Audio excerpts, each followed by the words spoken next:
Welcome to the Traveling Pogma YouTube channel. Today I will share with you my behind-the-scenes ship tour on the Norwegian Bliss. Even though it's a little pricey at $129 per person, I am going to recommend it as I did learn a lot and I did feel it was worth the $129. On my cruise, this tour was offered just once the entire week and it was limited to just 16 people. So if you're at all interested, book it as soon as you can.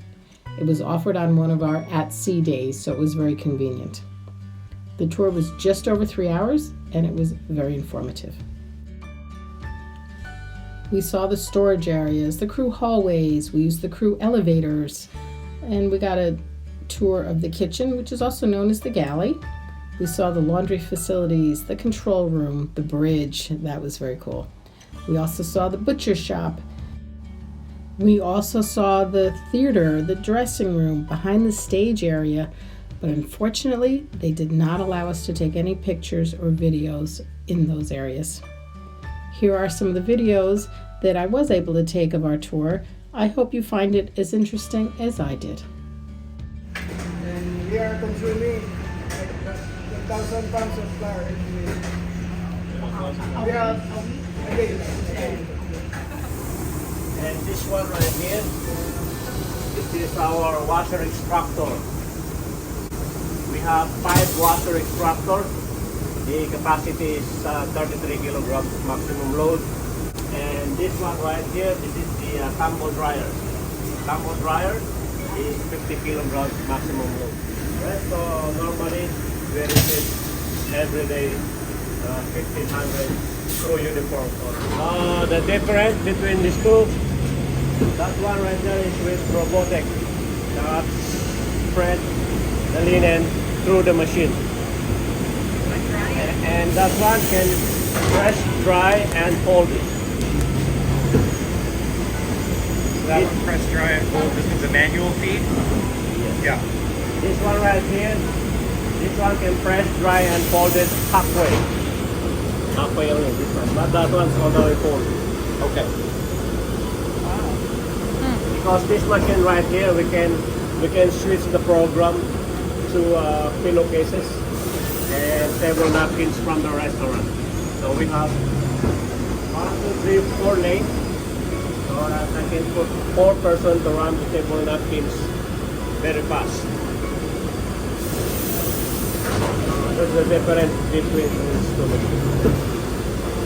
I like to have 2 of that machine right there. That one is folded. So one is around like 10 seconds. Dried and folded and pressed in 10 seconds? Wow. 10 seconds? Wow. That's one right there. What's that one doing?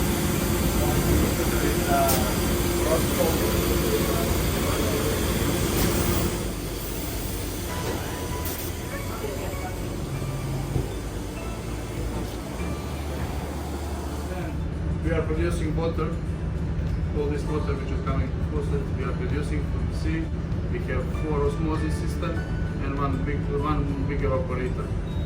And now, right now, in this moment, we have around 100 cubics of water product production in our storage tanks. We can put storage tanks. Regarding food, on passenger ship we have a lot of amount of food remaining after. And this system is also this system is designed that we have a shredder which is cutting this food to minimum parts. Then how from food we gain water. That water is squeezed, then go to this wastewater purification system. That water from food is going there to be cleaned, and this remaining, or we are burning or we are feeding fish from one place where it's possible to do it.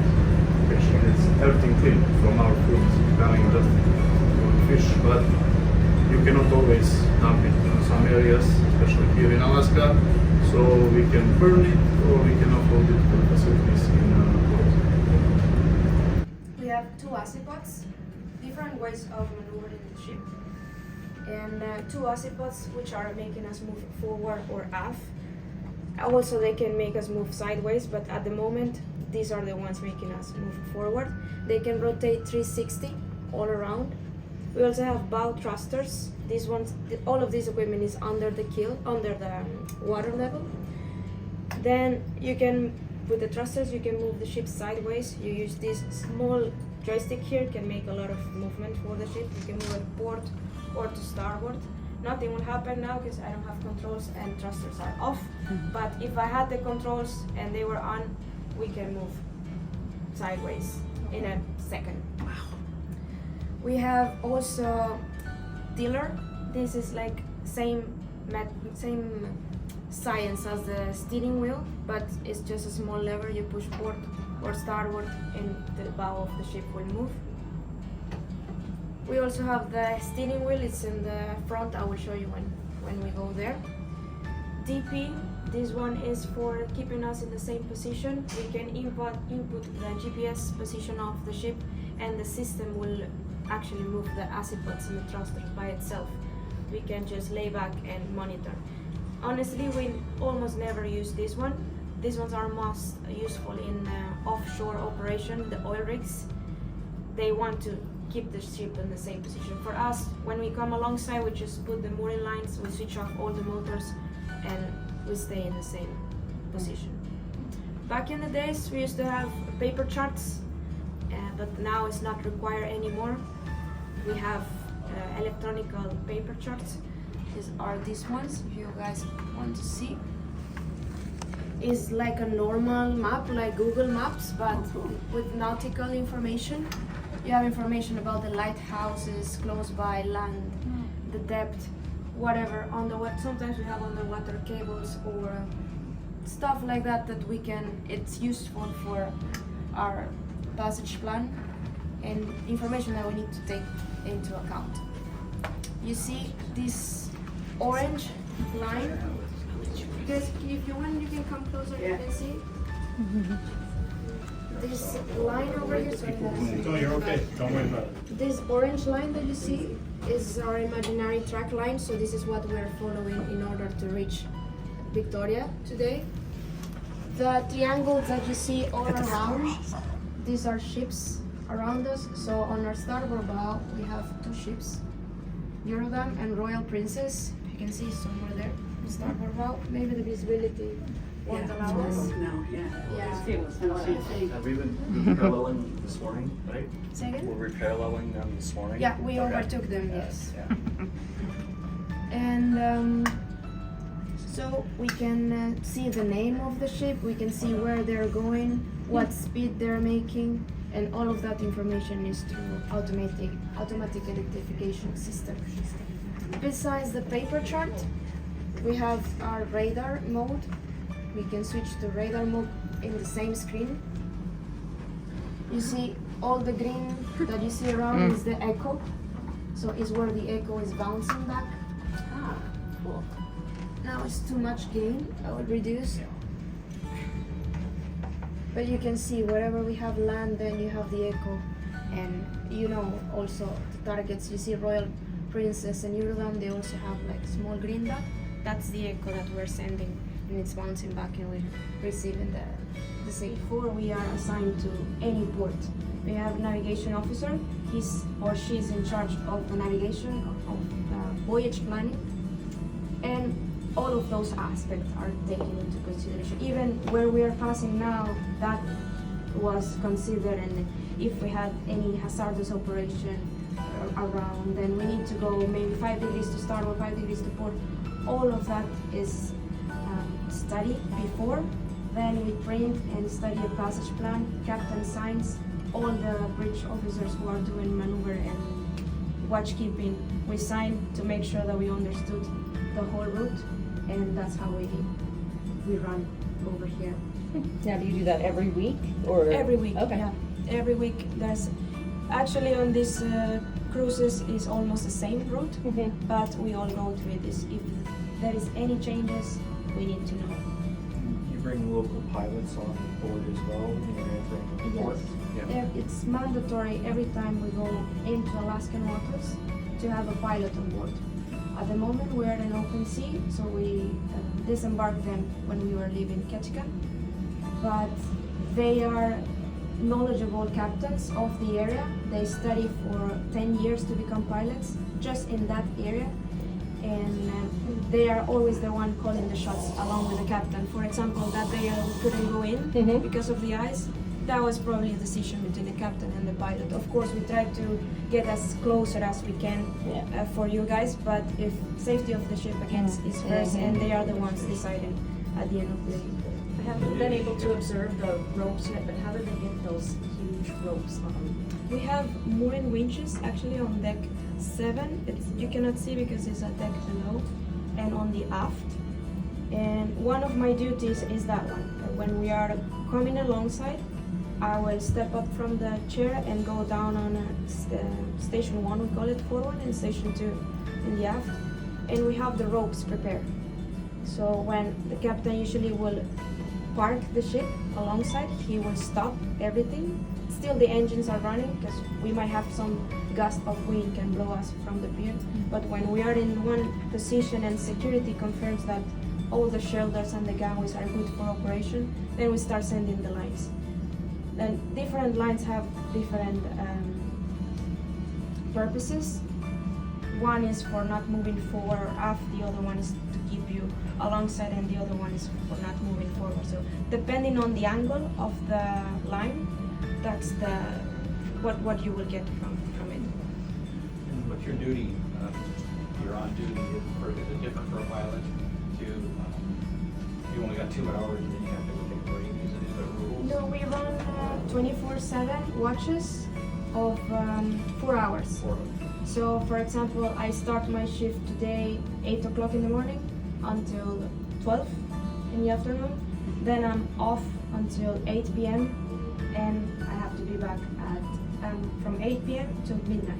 And then at 12 o'clock we will have another set of first officer and second officer and QM coming to replace us for the whole watch. We also run, besides the bridge duties, we have assigned extra duties for life-saving equipment. We are in charge of the lifeboats, life rafts, any emergency exits, all of this safety equipment that you see, we are in charge of that. We have record keeping of weekly maintenance, monthly maintenance, and all of that. We're coming from Seattle, right? So we had to drop off the pilot from Seattle. We dropped it in a station called Port Angeles. We dropped the pilot, and 30 minutes after we received a call from the captain that we might have a medical evacuation. And we had to call back to the pilots and arrange, because at sea we have imaginary highways. So each vessel have their own lane. And in order for us to go back, we need to cross that. It's not a common act you will encounter every day. So we have to call the Coast Guard, we have to call the BTS, and for them, ask them permission to cross. And of course, if it is medical emergency, they allow us to go. We have an emergency company that responds whenever we have a case like that. They can come either through a boat or helicopter. Because that day was really windy, we couldn't do a helicopter, which will be easier for us because we can continue our boat and the helicopter will come and we don't need to alter. Would that be the pad out there? That would be the okay. They can hover and then they drop the basket And then the person goes up. So that's why on the screen it shows such a long U-turn You don't because want you had that, to get right? all the It's permission. about Yeah. $50,000. So how long out of route do we have to go? We had like 10 miles out of route. Yeah. No. But You're thanks God we couldn't make the speed limit. We were making good speed afterwards, so we had no delays on our arrival to Sitka. Is that person okay? And we don't know. Oh, We- okay. Well, I also wondered, and you might not be able to answer this, say that was Kind of a wondered deal what the to turn emergency around, go back, I know. fuel-wise and everything. Who recoups that The expense? The company is paying for all of that. Like if we expend more money because of the fuel, I know that the passenger they have some certain fees for the medical, for the movement of all the equipment and all the teams, because it's security staff, medical staff. I know they pay for that, but for the actual boat and the fuel, I don't think they are paying. So if you're not close to a port, then, and you can't get helicopter, you have to wait for another vessel to come get them, correct? No, usually we just alter. Yeah. Usually what? We alter our course to wherever The closest port would be station to is. get him help. We have our ways to find out which is the closest station, and we communicate with them. Sometimes they only have a boat, sometimes the other station is further away, but they have a helicopter, so we go for that one. So it's an assessment of the situation at that exact time, and we, captain will decide what's the best. Yeah. So then are they, what happens after they get him off the ship? Do they go straight to the hospital or? They go to a hospital and we offload their luggages as well. Oh, okay. And guest services, they take care of the whole immigration or whatever they have.